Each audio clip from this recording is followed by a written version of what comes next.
I found a disturbing tape that my wife and her ex-husband filmed on their wedding night. My name's Jose and I, 49M, have been married to Kelly, 42F, for 6 years.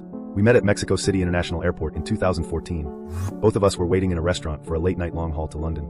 The pretty stranger quickly clocked my black epaulets, each bearing 4 yellow stripes, then swiveled in her bar stool to smile at me. It was an unconvincing smile. I remember that.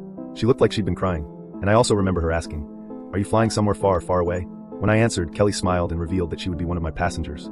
I don't remember much of my response, truth be told, but I quipped about her being in safe hands because I'd just read Flying for Dummies.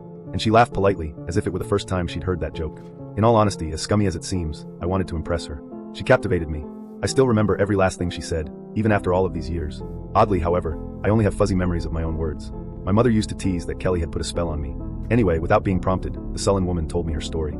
That she'd booked an early flight home in the middle of her honeymoon because her husband, Michael, wasn't the person he'd purported to be. He was an abuser, a liar, and he's making me tell lies too, she said. He emptied me. That bizarre and unsettling choice of words would ring in my head for the next decade. And only yesterday, after finding and watching that cursed tape, did I finally understand what Kelly meant. I think 10 years ago, she might have been warning me to stay away from her. I think that had been a glimpse of the real Kelly. But I'm not making sense. Let me explain. Everything could have ended with that conversation. We could have parted ways. I wish we had, but I was compelled to see Kelly again. I know that's awful. It's not a habit of mine, falling for a married woman. I just felt something indescribable. Something I now realize may not have been butterflies at all. I had a week in London before the return flight to Mexico.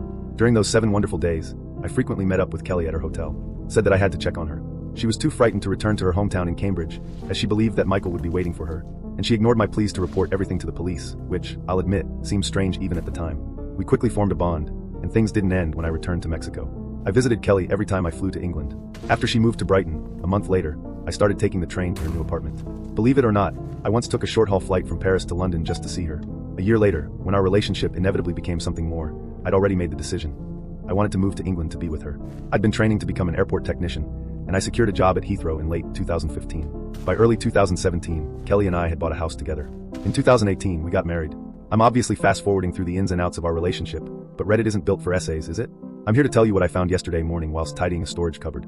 Kelly's clusterfuck of clutter, as I like to call it, came tumbling out of the open door and washed over my feet. A stark reminder that weekends shouldn't be wasted on chores. If I'd been relaxing on the sofa, I might not have discovered what I discovered.